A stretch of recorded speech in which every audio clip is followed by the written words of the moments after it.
Well, hello there. Welcome to the Obi Thorn Alliance. I'm Jacob. This is Luke. And in today's video, we are doing a review of Marvel's newest movie, Shang-Chi and the Legend of the Ten Rings. Comment down below about your thoughts about the movie. Did you like it? Did you not like it? Subscribe. And I guess, how did you like the movie, Luke? It was good. It was. I kind of had mixed thoughts entering it because saw initial ratings and reviews online of it, and people were saying it was amazing. And at one point, it may still be was considered the highest rated Marvel movie so far, according to Rotten Tomatoes and IMDb. So I went in there thinking it's going to be amazing, and then the whole time, I guess I was expecting to be this good, and I was always trying to reach up to this. So maybe I had false expectations, but it was definitely good. I think the more when we talk about it a bit more, I'll have a better verdict of it. But initial thoughts was it's definitely worth seeing. Yeah. What about yourself?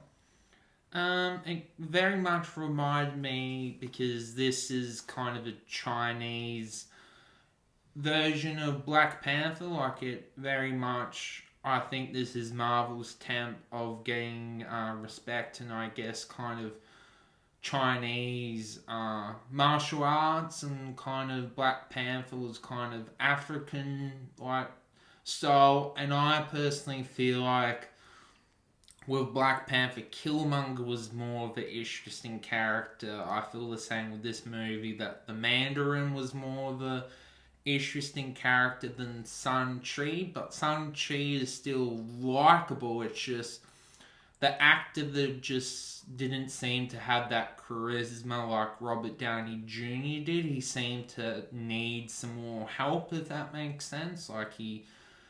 He seemed to need that extra star, and it felt like that's why they had Joaquin Phoenix in the movie.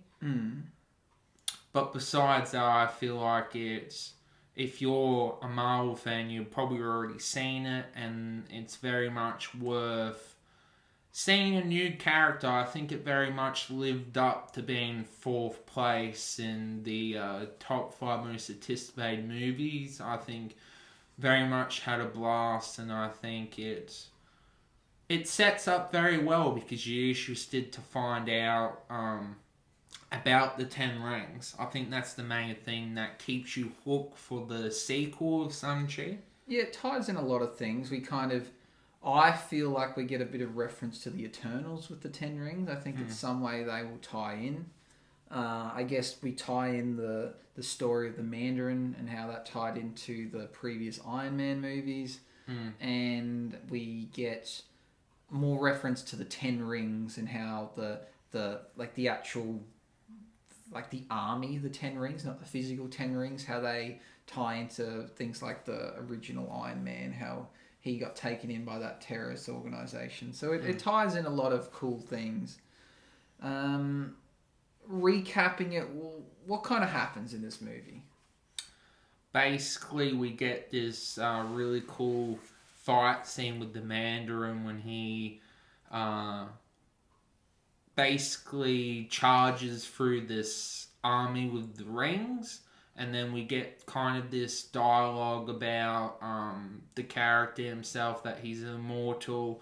He wants to find power instead of using his power for good. He just wants to conquer everything, and we see this monologue of places and governments and the Roman Empire and throughout the history, what I thought was cool. Yeah, it was cool. It kind of then doesn't eventuate to anything. So we believe that he was seeking power, but nowhere in history do they talk about him. I guess we assume they worked in the shadows, but then I know he never became a villain, a big villain. I guess we find out why, because he falls in love. Yes. The love story was, it was cool. Okay. It was cool. I guess he went from being this conqueror to being a softie and having a family, and then he got a heart. Yeah, and then What, he then turns back to being a villain? What causes that?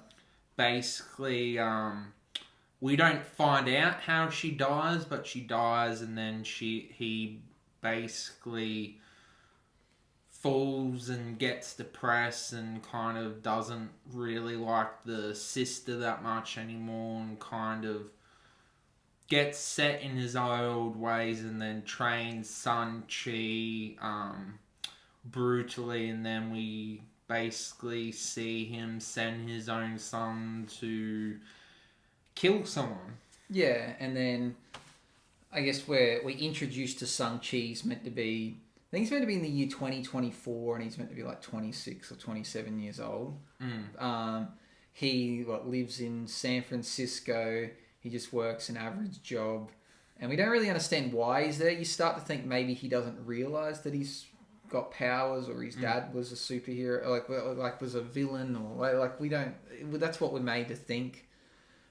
He gets in this cool fight scene, and we see, oh, hey, he knows how to fight, and it raises more questions. And we realize that these 10 rings people are coming after his like little pendant, like a pendant, because his mum gave it to him and said it will show the way home, which is something we didn't touch on. So the mother, when she met Shang-Chi's dad, he was trying to get into some kind of like special mythical land that she was protecting, and you got to go through this enchanted forest to get there, and it's very difficult. But she gave the kids the little pendants to find their way home. So the movie follows them trying to get the pendant off him, and then he decides to go to, is it like they go to Macau or somewhere in China? Yeah. And what do they go there for? Basically to find his sister that he hasn't seen for 10 years. And then we get this funny elevator scene, and then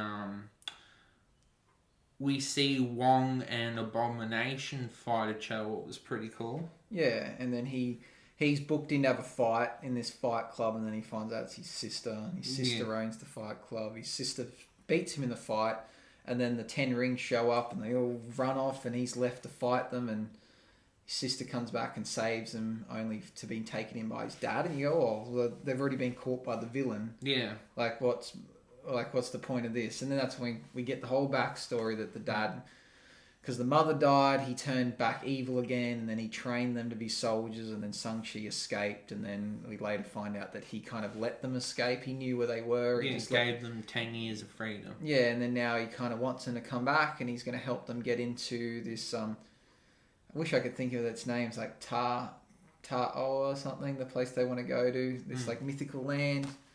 And that's kind of the rest of the movie, trying to get in there. Shang-Chi and his friend and his sister go there to warn the people, and the Mandarin gets in, and then they have a battle scene. And talk us through this battle scene and what comes of it in the end. Basically, the Mandarin is having voices, and he thinks it's his wife, and his children obviously don't believe him. And then once he gets the 2 pendants, we basically see where this place is, and then he's basically, you can either come with me, or I'll basically, you're grounded, you're going to be prisoners. And that's when we basically get to find a mystery person and what he's been up to. It was a pretty funny scene. Yeah, well, you can mention it. This is spoilers.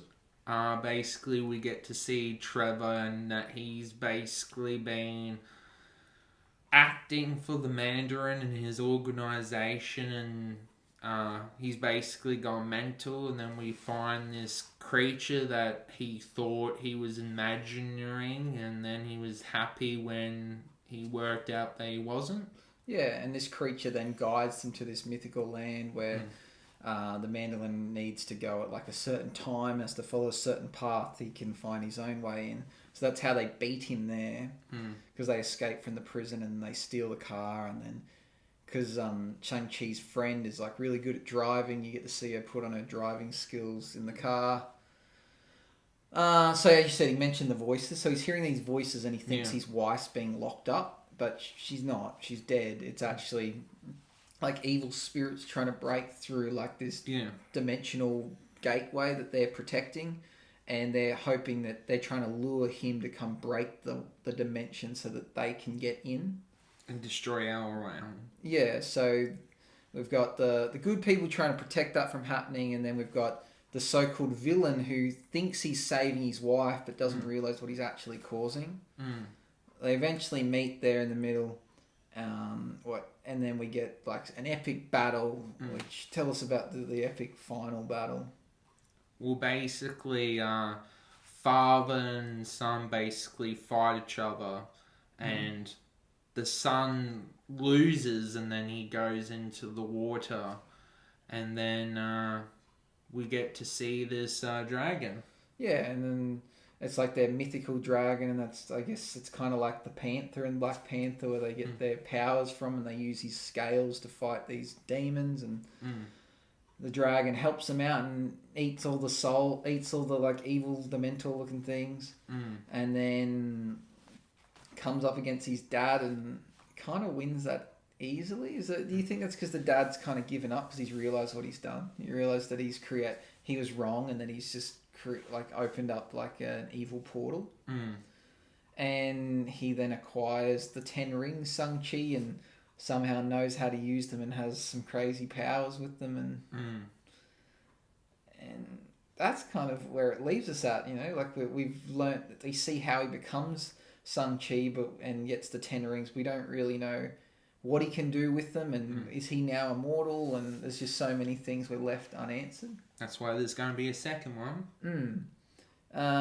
Talk us through some of the final, like the end credit scenes and what happens right at the end after the battle. Well, basically we get this conversation to do with Shang-Chi and Acquire Phoenix's character, because they had a previous conversation about how they're not doing anything with their lives, and then basically they're like confronting, we actually did a lot with our lives, and then Wong appears with his, magical powers, and then it's like, Shang-Chi, you gotta come with me, and then it's like, your friend comes with me too, and then basically the next scene is 2 Avengers appear.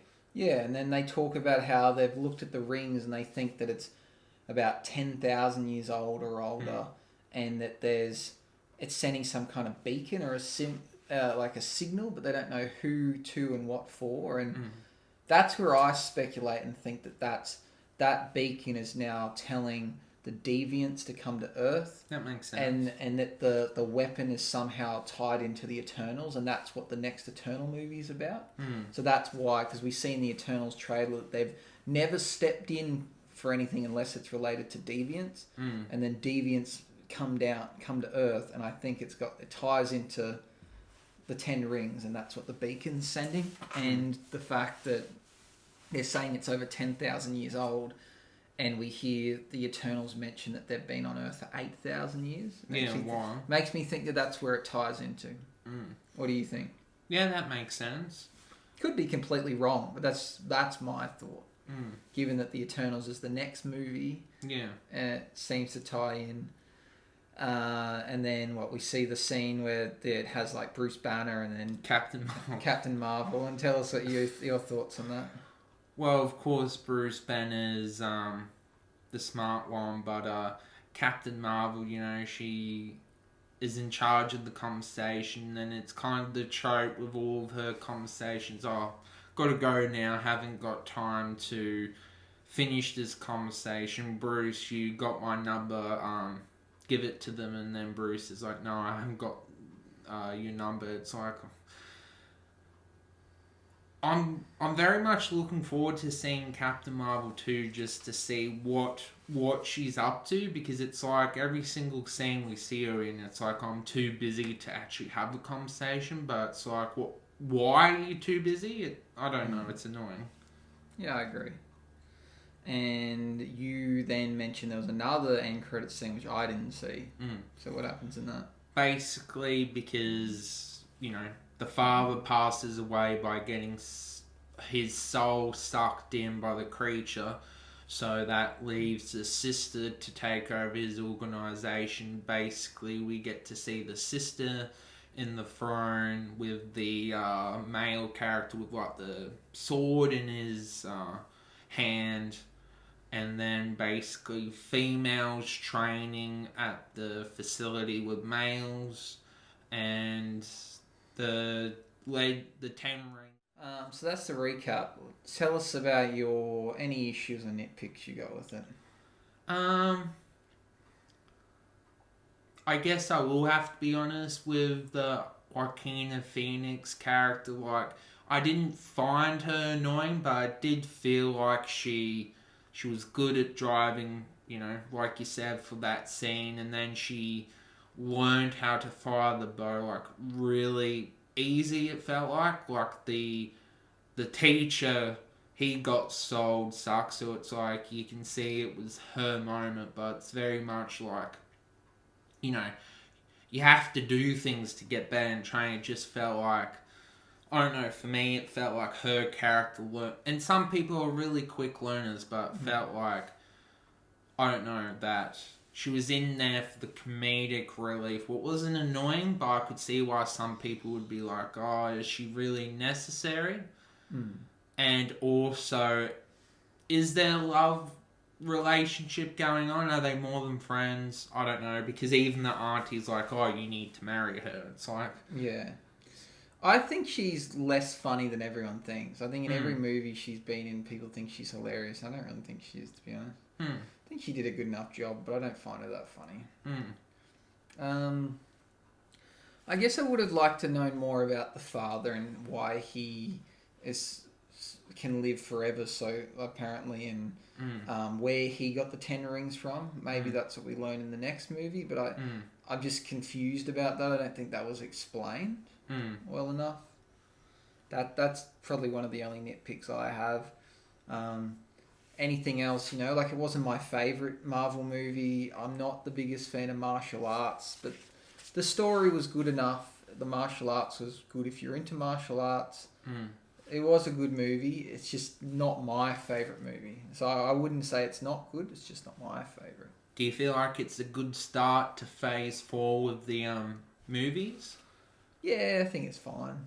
I think it opens up a few different possibilities. So I think the Eternals, if they're linked together, will make this movie seem better.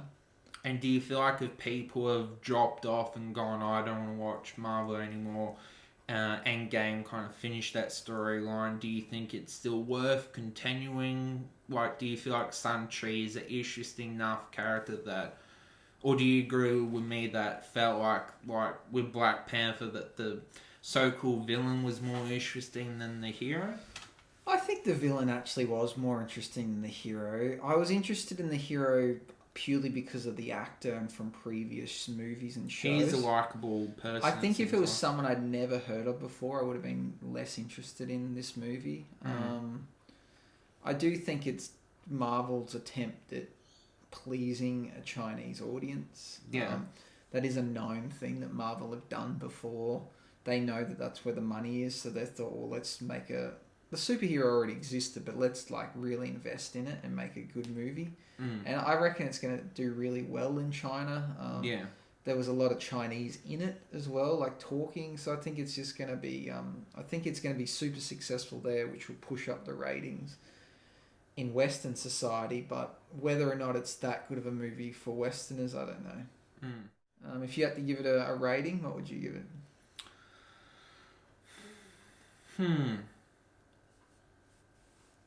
I think I might give it a 4. I really enjoyed the story and how it's a new beginning for Marvel. We get to see a lot of different cultures, and I think it's cool how you can tell, because the Chinese are really into dragons, how much they really enjoy that. And I think the main character might not be as interesting as, say, Iron Man or Thor, but he has the potential to be. And I would say it's a good start, has room to grow, and I'm really excited to see how Shang-Chi is going to be involved in the next coming of movies, and hopefully, my main nitpick gets improved by that. He doesn't need other help. He can be his own bread and butter and be good that way. So yeah, 4. I think I'm going to go a bit low. I'm going to go 3.5 because it was a good movie. Could much be changed? Maybe not. I just think that's my rating because I wasn't that interested in it, and I was leading up to the trailer. I think I was more hyped for from the trailer than what the movie was. But it is a good movie. I think it's a very good movie. It's just I'm giving it that rating comparing it to other Marvel movies. So I think in comparison, it's a 3.5, which is still quite good. You know, that's if 2.5 is average or so, it's above the average. It's a decent movie. I wouldn't skip it. I think it's one you have to watch. It's just, it's maybe not one I would watch twice. I guess, does this make you more excited for the Eternals?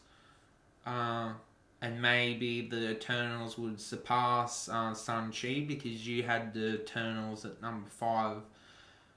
Do you feel like Eternals might be better? Or? I think it might be now. I think I've got a bit more insight into what the Eternals could be. Something about just the creatures off-put me. Like even in Shang-Chi when they came out of the demon-looking things. And the then, CGI. Yeah, and then when I look at the Eternals and I look at the things they're fighting, I was like, oh, I don't know.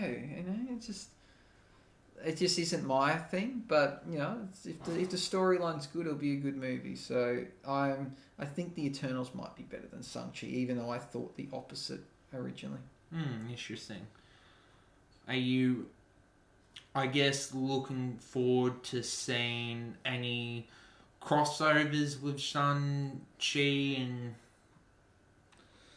Yeah, it's hard to know what Shang-Chi 2 will hold, but I think Shang-Chi will probably feature in the Doctor Strange movie, I reckon, at least.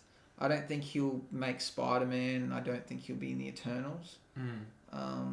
Might get reference to him in the Eternals, but I reckon that's about it. I think we'll see him in Doctor Strange.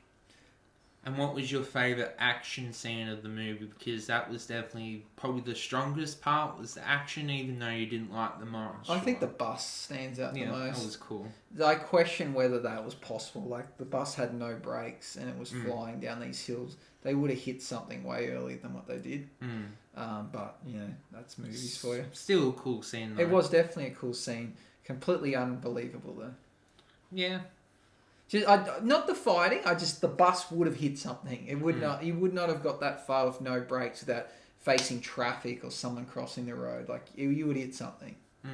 So that's all I have to say about the bus. But it was a very cool scene. Well, thank you for helping, Luke. Right. Hope you enjoyed the video. Comment down below if you agree or disagree. Leave a thumbs up. Let the force be with you. Bye-bye.